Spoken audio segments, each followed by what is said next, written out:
Go. All right. Hello. What is up? What is up, Miss Villagers? I'm happy to see y'all. I am going to. Damn it.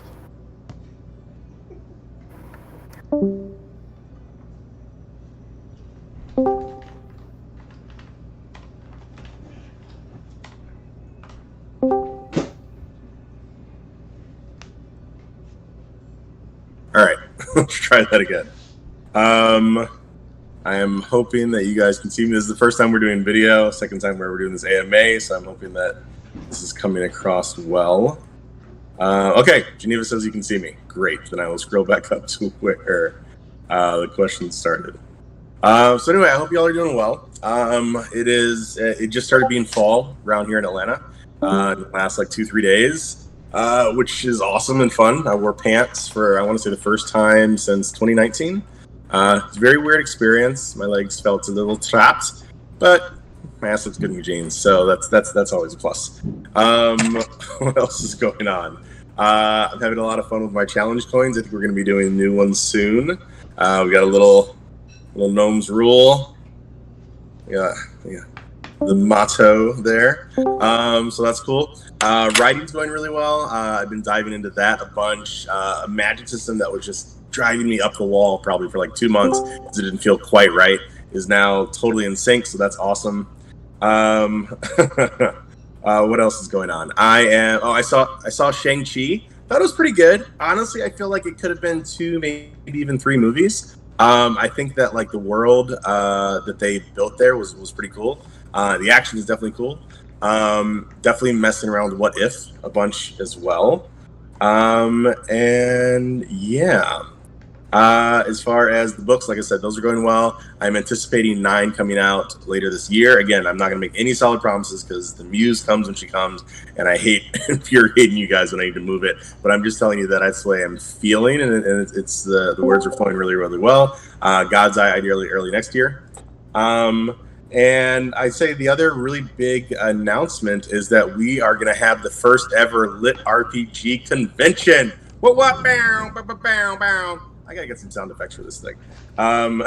So yeah, we're gonna be getting a Lit RPG convention going on. It's gonna be virtual. We already have an amazing number of awesome authors and narrators that are gonna be joining in and doing that. So that's gonna be a lot of fun. It's gonna be October 23rd to the 26th. It's gonna be going right up to Lit RPG Day, the day that the group was founded and Lit RPG entered the social media world.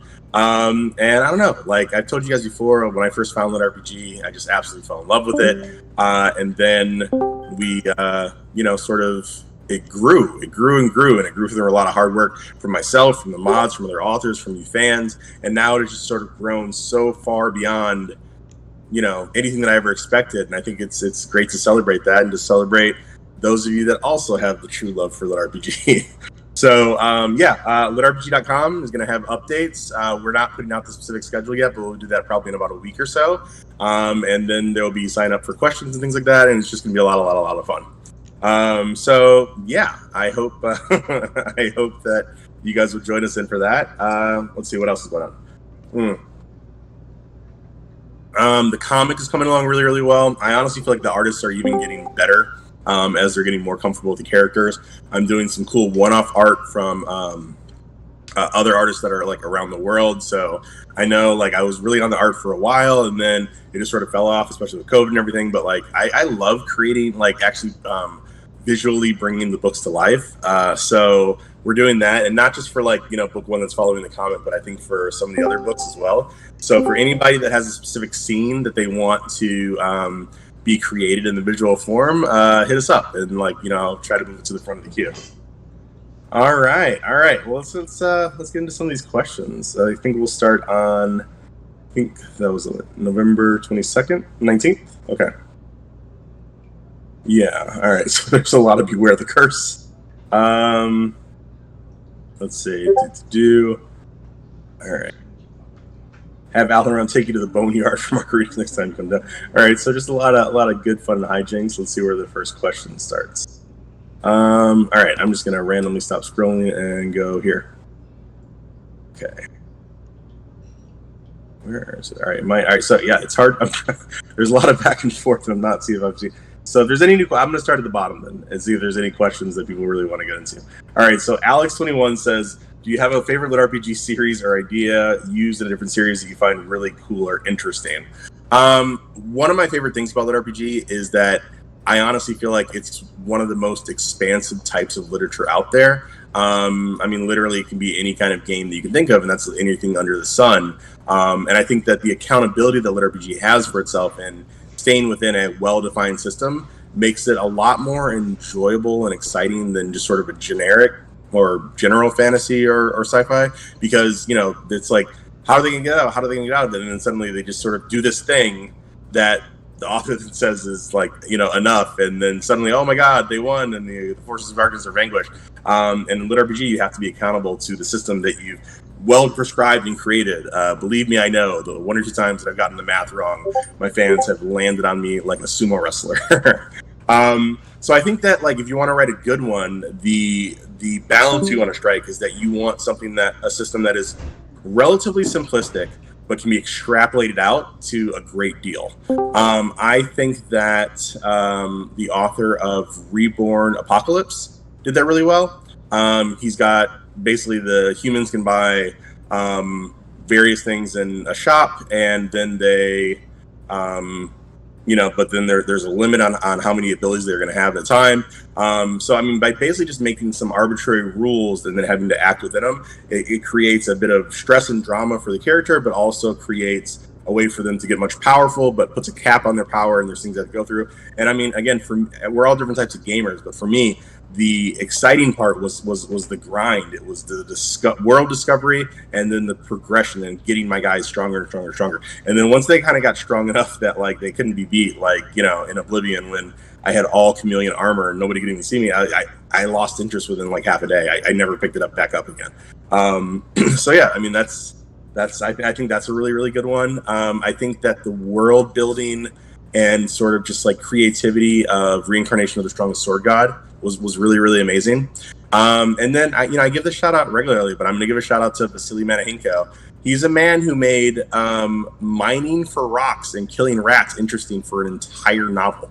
And I think that, again, just taking a very simplistic system and then sort of showing the various ways that it can be applied is a very fun, creative, and honestly almost a test of the measure of how good a lit RPG author is. It's not just in, you know, being able to write the fantastic, though obviously that makes it an enjoyable story. It's also in being able to look at the simplistic and then find new ways to apply it to keep it fresh.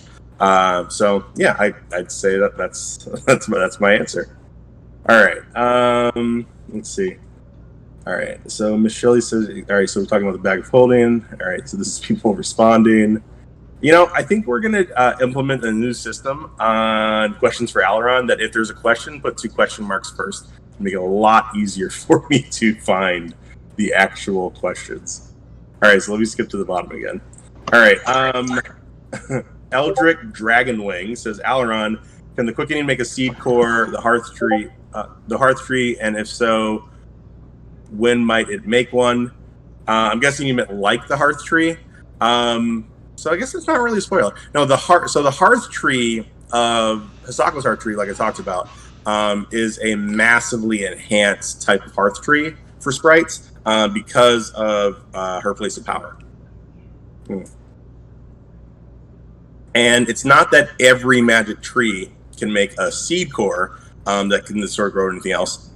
A seed core is a function of hearth trees that then spawn everything else. That's why it's called a hearth tree.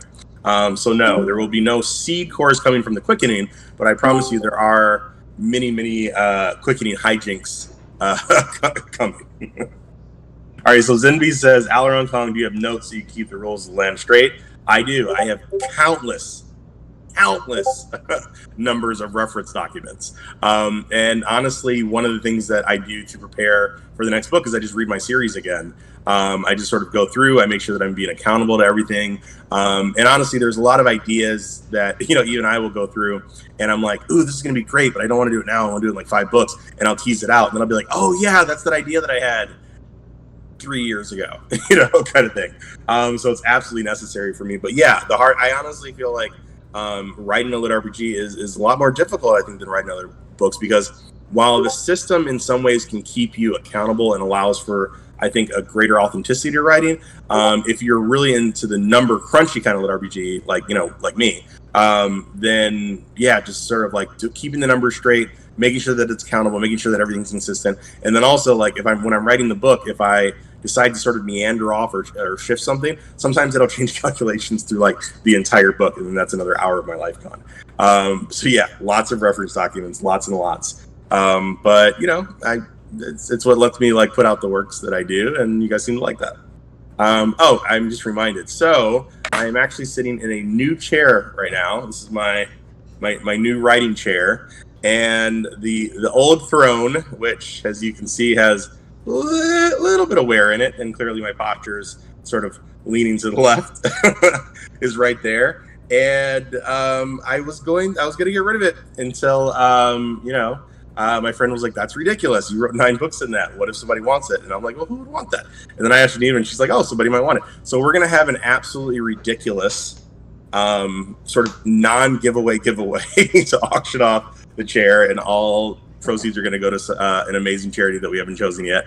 But yeah, so that'll be going, and so if anybody ever actually wants it, then I guess it'll depend if you pay for shipping. I don't even know how we would ship this, but I just started saying after nine books, I'm now finally in a new chair, and I will say that it is highly uncomfortable, the old one. I do not recommend sitting in it, but I was able to write 9 books with it, so it's just sort of like a passing of the guard. I thought I'd give my old chair a shout out. Yeah.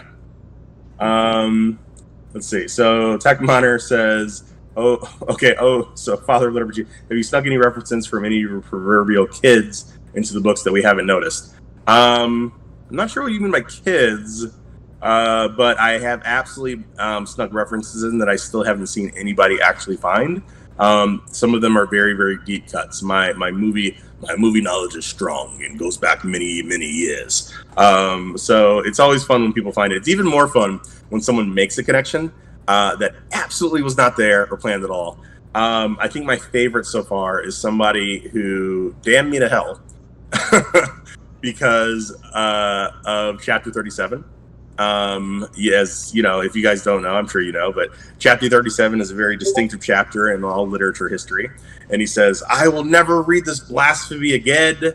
7 is the holiest of numbers, and all know that the Trinity is the holiest of concepts. So by him making a 3 and a 7, that is the holiest of chapters, and he shit on it." So yeah, I don't know. Sometimes I wonder how we became the dominant species, but yeah, it's fun stuff. All right, so Little Dick Dill said, ooh, I'm super curious about the cobalt egg. Will this be in the next book? And I do believe what we all know we need to do to Little Dick Dill. So sorry, Little Dick. You asked for it. All right, let's see. Davram says, "Reincarnation of the Strongest Sword God is awesome, although I was really excited to have finished it. Something to keep going. Now I'm annoyed and trying to forget about it for a year or two." I get it. But I'm happy that they came back, right? I mean, after that long hiatus, at least he came back and tied this story together, I feel happy that happened, And plus, I mean, while not all the chapters for Reincarnation were stellar, there was so much gold. It was so great for so many times, and again, just the creativity, the fantasy, the possibility, right? I think sometimes when we're reading fantasy books, I think we lose sight of the fact that it is that the fantasy itself that sort of makes it so amazing in a lot of ways. Fantasy, the true power of sci-fi and fantasy is that it's able to make a scenario outside of the norm in our world that we then put people in, and then it lets us examine the people to understand ourselves to a greater extent. But it's only possible by moving beyond the boundaries that we self-construct in our own worlds and in our own minds on a daily basis. So I don't know, with Reincarnation, I just thought it was a very, very creative world that he made, and I'm so happy that the book exists. So, all right. So Legend says, "Aleron Kong, how do you track open quests?" So yes, I have massive spreadsheets that I have to reference all the time. Will we get an office tour to show you? You know, honestly, yes, not right now, because it looks like all the various parts of my life have thrown up on my desk. We will do that next time. No problem. Zimby want to know, what are the old chair stats? Well, there is a +3 to ball must, yeah. +9 to creativity. +8 to need of chiropractor. You know, it's just the gift that keeps on giving is what it is. All right, so Tadpole Axe says, could Richter use forge points to create a baffled alcove in the forge to make it safer to enchant things? So yes, I mean, in strong work on coming up with the with the architecture term of a baffled alcove. But yeah, I mean, you can use the points to alter the shape of the forge in various ways. So yeah, you absolutely do that. But Richter has to physically be touching an enchantment. So yes, could make it safer for everybody else. But you know, if you're a tough dwarf, you know, you got to expect a little shrapnel. Little shrapnel will come your way. Or if you ask more other questions too much, then you also get a little shrapnel.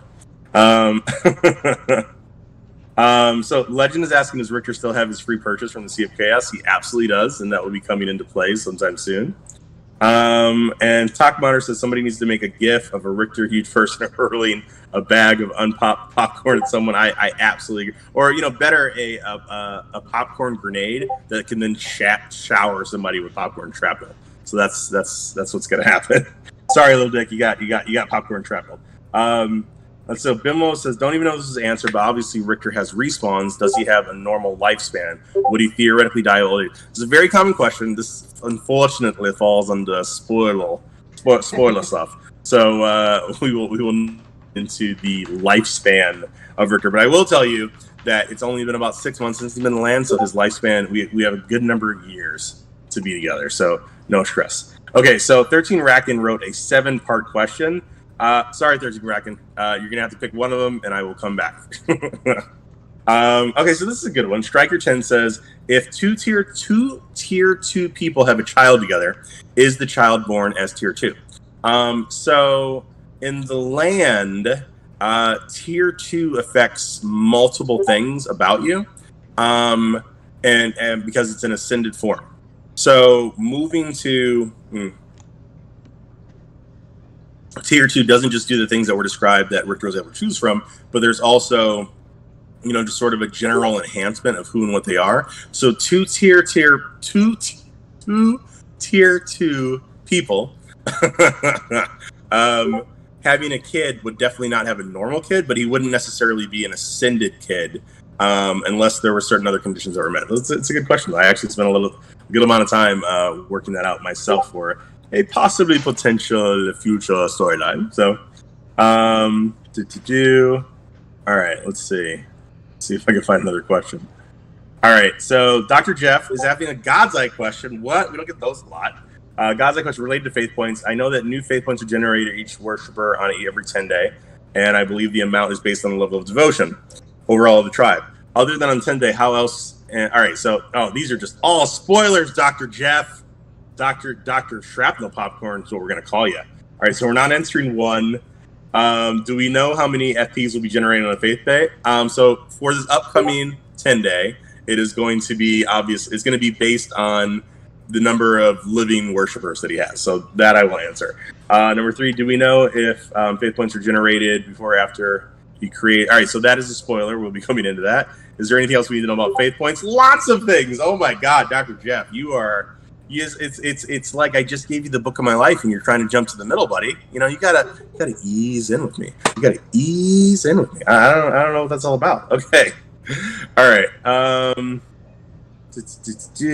right. So we're talking about Ponzi schemes and souls here. It's really interesting reading these backwards, not knowing what is happening. All right. Ask authors. I don't know. I've done the arc. So now we're talking about arc readers. So yes, as right now, the arcs are closed, but we may have an arc contest in the next little while. Probably not for 9. Probably for book 2 for God's Eye, because 9 is just so massive. I got to go with my tried and trusted crew But yeah, Geneva has a whole way to do that, so you can hit her up. All right. Okay, so let me scroll. So I'm not seeing any more scrolling out. Let me scroll down.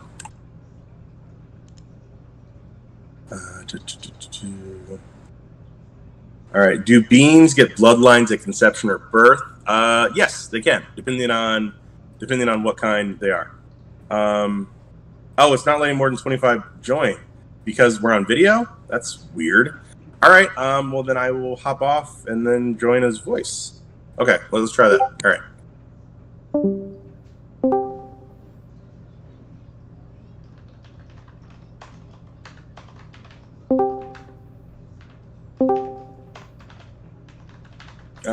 Okay. So now I'm on his voice. Geneva, can you hear me? Okay. And are more people able to join? Is it just too much awesome at one time for Discord? Is that what's going on? Okay. Glad you're here, Cave Manga Man, me Ming Man. Yes. So again, and Geneva's going to put this at the top at some point in time. But from now on, when you have a question, put 2 question marks in front of it. That'll let me find it a lot easier in between people responding and having fun, which definitely I want. But I want to be able to go, oh, boom! Legend is following the protocol. And I am a big fan of protocol, and my friends absolutely hate it. And I'm like, suck it, suckers! I make your lives better. All right. So Legend says regarding God's Eye, the text states that Prime Relic can be hidden in Fell Zone. What is the comparable size of a zone? Is it like a country or a continent? Yeah, I mean, roughly, it's sort of like a continent. It's sort of like a like Eurasia would be a zone. It's possible to have smaller zones if certain conditions are met. It's possible to have a zone with that's only ocean or there's some type of typically inaccessible topography. I actually spent a lot of time working on various sort of like fun things to do with that. But for now, and for the next book or so, you can just sort of think of zone as like that's the spot that you're in. That's how you're rolling. As far as your second question, Legend, you just got trapped to popcorn. No, come on. You knew that was not going to fly. You knew. All right, so Blackstaff Chris says, during my current read-through, I focused on the Adventurer Specialization bonus. One of the boons is a 30% increase in ambient mana seepage. Is that bonus additional? So it's funny. We talked about this last time. So it would be slightly different, actually, than the mana seepage of his awakening powers. So like being on a place of power means that it is a font right there. By unlocking more powers, it helps Richter, but also there is a effect for the world in that you can sort of just think of it like the font of power is uncapped to a certain extent. The energy and magic that's coming from the dungeon is an extension of the labyrinth itself, which is the sort of superstructure universe of all other realities. So there's going to be a very, very different feel. And not to go too nuts with it, but I will say that the bottle of fairy water is going to be very important in several book lines coming up. So I hope you guys can go nuts and have fun with that. All right, let's see. So Alex21 says, what is your favorite creature you've used created in the land series? The Dark Aberration. That's the kind of person that I am. So live with that, Alex. Live with it. Davram, I'm glad you were able to stop by. Glad you're part of the community, man. So Tech Matter says, for God's Eye, with the first 10 day about to arrive, as far as we know, can Zero Fellow recruit higher level souls? Okay, so again, man, so there's an excellent question, but super spoiler, dude. Super spoiler. I can't do it. Sorry. All right, we gotta get some more popcorn in here. All right, so Zemby says, do you have plans to make a series that is focused just on the labyrinth? I have announced before that there is a series in the works that I have been messing around with that will be called The Ballad of Roswan. And that is going to be dungeon and then the labyrinth by extension, whatever. And then I have been working on just an entire series of cultures regarding Labyrinth life, but on it's much lower down on the projects that I'm trying to get done.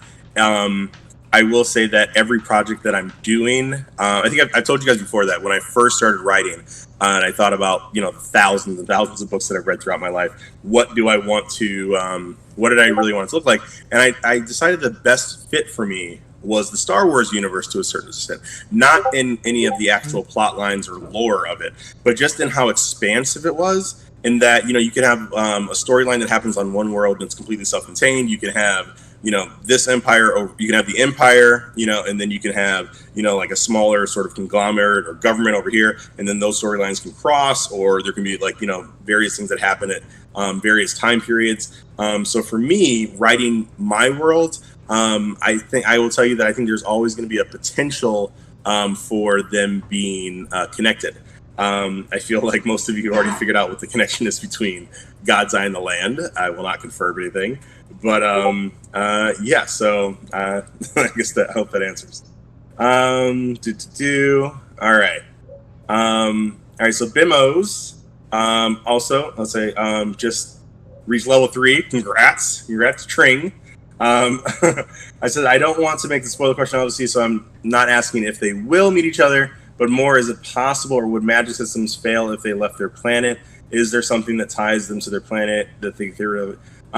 So I don't know which book series you're talking about. I will say that the magic system, I will say that I've worked really hard to have an underlying series of effects and underlying series of, I guess you would call them natural laws, that can be universally applicable, but how they manifest very much will be sort of, it's like basically like there's a one singular light, but then every world and or spot that you can be in like refracts that light to a certain extent. So that depends on like what people are seeing, what people are able to do.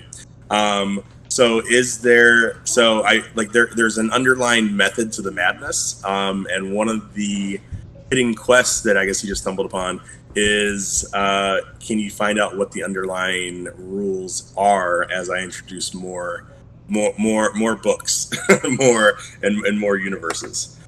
So have fun with that. All right, T Glassy says, how did you develop the game system with the land in God's Eye? I've been trying to create one for my own little RPG, and the sheer amount of work is mind-boggling. Yes, lots of hard work and frustration and drunken shenanigans and a lifetime of being a gamer and a book reader and whatever. When I first wrote the land, honestly, I just tried to think about what did other people get wrong that I want to get right? And honestly, I feel like the most distinctive thing about the land is the affinity system. It was what made it really real for me, and what has still kept it unique among basically any other book out there, I believe. For me, just the idea that life isn't fair. Some people are going to be better at other things, but it still sort of depends on hard work of them capitalizing on their inherent ability to reach certain levels and certain things. So for me, that was a very important, the affinity system was a very important aspect of how I wanted people to view the land. So the magic system grew out of the inherent message I wanted people to understand about the world that I was creating. If there's something that is really important to you, though it's not easy to make that mental leap, you can sort of think, okay, well, blah blah blah is important to me. How would I make a magic system that would inherently reinforce that without any words ever needing to be spoken, kind of thing? I mean, that's what it was for me. I hope that helps in some way. All right, so Lord Richard B says, about the Labyrinth, seems to me that it's linking the land and Gaza, so they're going to be over some crossover. Crossovers, I don't even know what that means, but yes, that would be awesome one day if that could happen. All right. Let's say, are you planning on allowing other people to write canon stories? So I've gotten this question a bunch, and I've gotten offers from authors many times throughout the years. Some authors that I really think are great and respect. The short answer for now is no, for various reasons. I'm not going to go into them because I went into them last time. But I will just say that my worlds are very, very personal to me. And being able to share it with you in a way that I respect is a thing that's very personal to me as well. It makes it like a covenant between us. So the idea of opening it up, yeah, I think that could be really, really cool. But I also think it could be a massive amount of extra work that takes away from me writing and living a life and other things. So as of now, no. But life is long, knock on wood. So perhaps later, yeah. Let's see. So Tyler says, is the land considered a dungeon labyrinth world? Well, it has a dungeon that is connected to the labyrinth, so I will let you make your own estimation. Corpse Roomba says, are you planning to have the books be as expensive as Dragonlance? Is Dragonlance expensive? I'm pretty sure I bought my first Dragonlance for like 88 cents in I very distinctly remember this amazing like bookshop. It like had really high ceilings, so they had gotten shelves that went up like 10 feet, and there were stools everywhere that you had to step up, but there were also just boxes, cardboard ratty boxes of paperbacks in the bottom. And I still remember finding Dragons of Autumn Twilight, and yeah, I'm pretty sure I bought it for 88 cents. Oh, he meant expansive. Okay, well then yes. And I'm glad I could share my Dragons of Autumn Twilight story with you. All right, so what kind of copyright rules are there for use of is just a reference of I don't know what you mean. All right, are any of your characters based on people from your real life? Yes, many of my characters are based on people from my real life. Some of them and I mess around with it. Some of them are named after people, and I make sure the character is nothing like them. Other ones are I've written characters that are based on various aspects of people that I know. Other ones are just sort of like funny one-liners for people that I've come across that I thought were great. So yeah, various things. All right, so Haven Malgrim says, are the affinities for Chaos Seeds determined randomly, or are they predetermined before they got to the land? So it's sort of like asking, are you predetermined to be born good at, soccer or the piano or whatever. I imagine that there are a number of sort of things that sort of go into it, some more important than others that may be disclosed in a later book. All right, Captain Spez, I still tall behind my belief the land will be a kick-ass anime. That's right, brother. And the webcomic solidifies that for me. I'm so happy that you are enjoying the webcomic. I am greatly enjoying it too. If the land or God's Eye were to expand beyond books or comics, what would you want that to be? For me, the brass ring is getting into anime. Again, I believe we are now selling that I do coke for Netflix shirt on the website. But I will say that it would be very important to me to make sure that I was one of the writers in the room. I wouldn't be interested in somebody taking it and honestly giving it the Shannara treatment, just turning into some sort of MTV pretty nothing to do with the books, not so good kind of story. I'd rather it just not be made. I'd rather make it myself, which is something that I may just do one day. I've found many times that waiting for other people to get things done for you is sort of like it's a wait for a train, don't come, as the man said.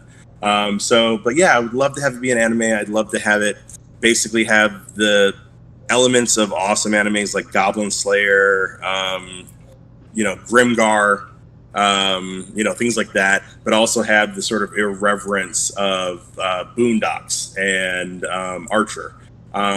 I'd love to see that come to life, and I will make you this promise, as I have said many times before: if the land is turned into an anime, we will not have Bulma filler episodes in the middle where she's learning how to make a hamburger.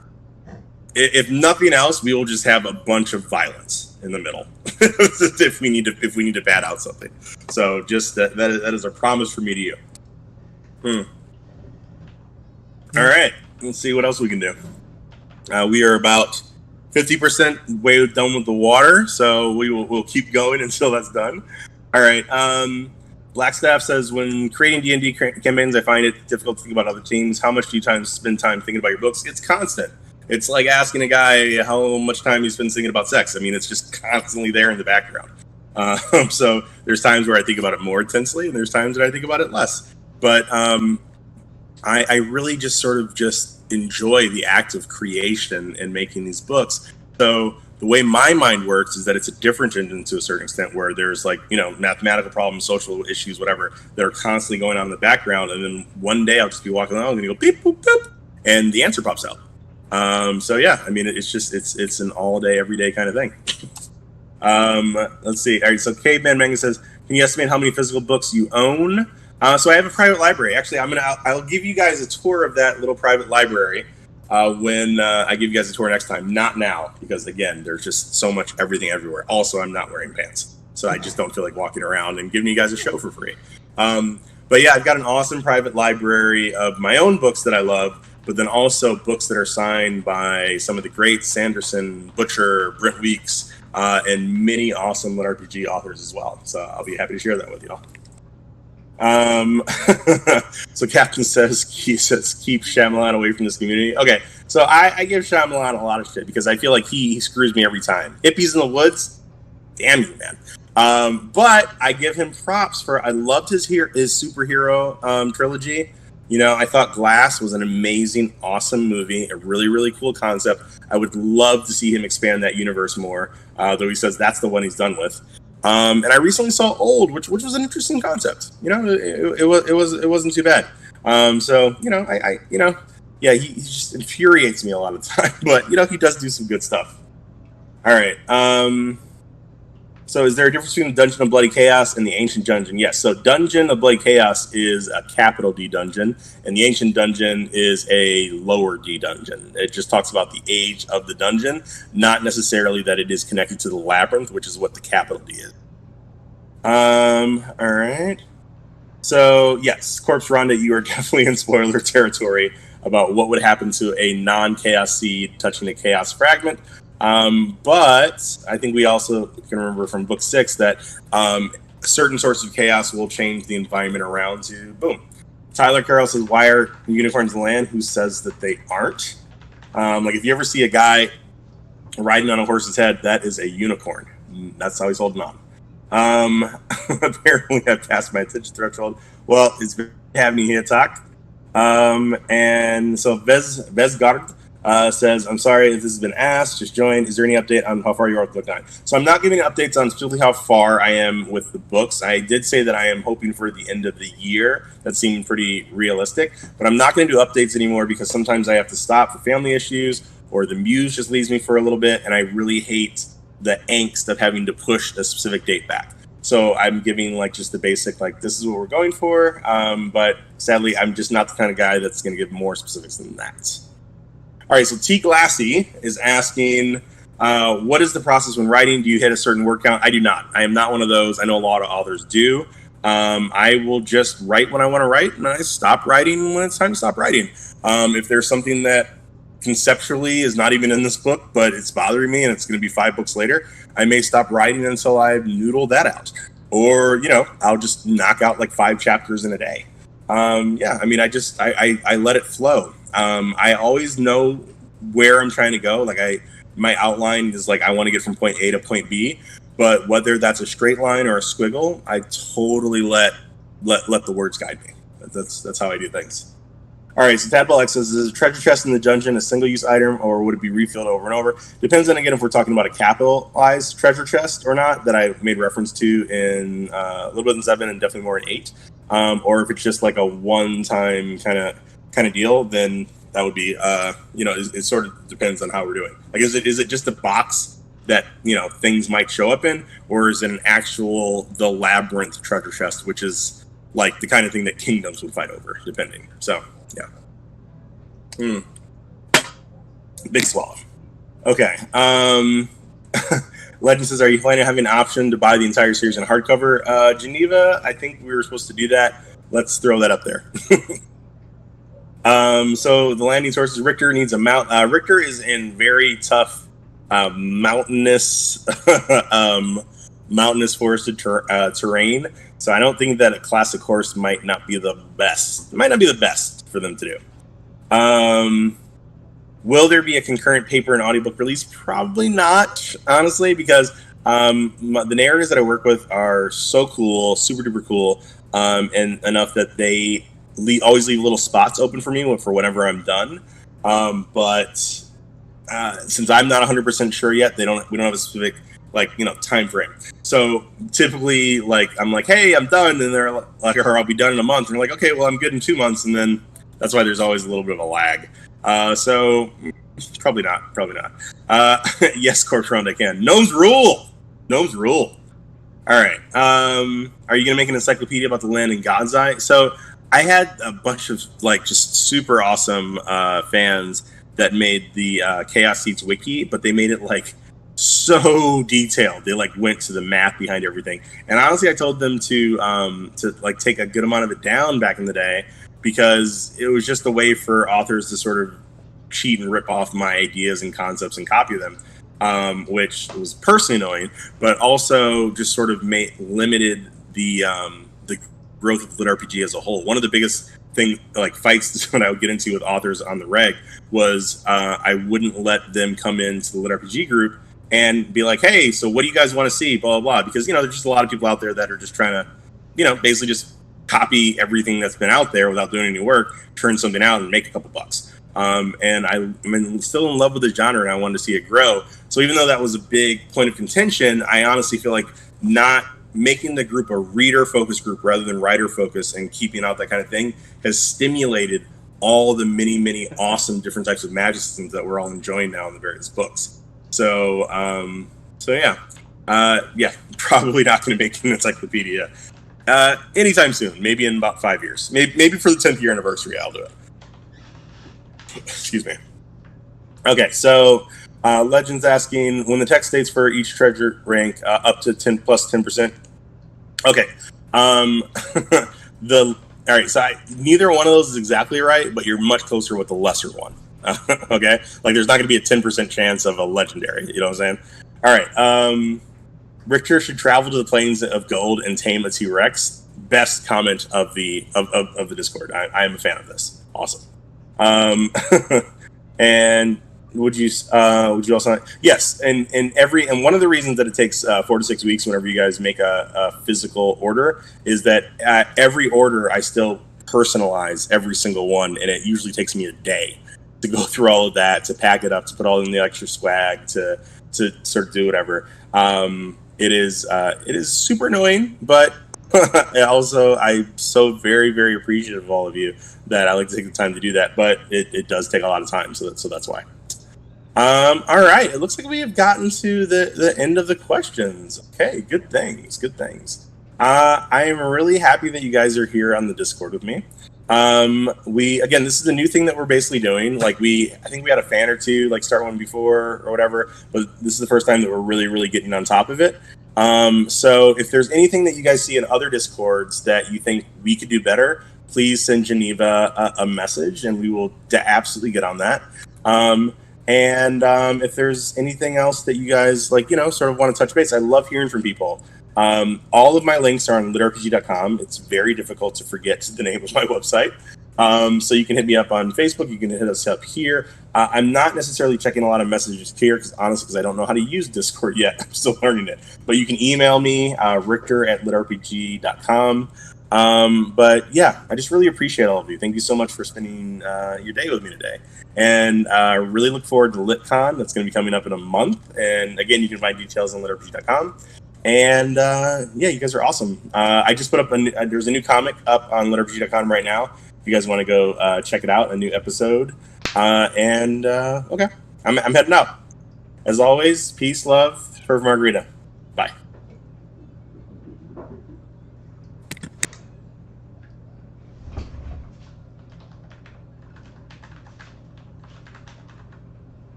Thank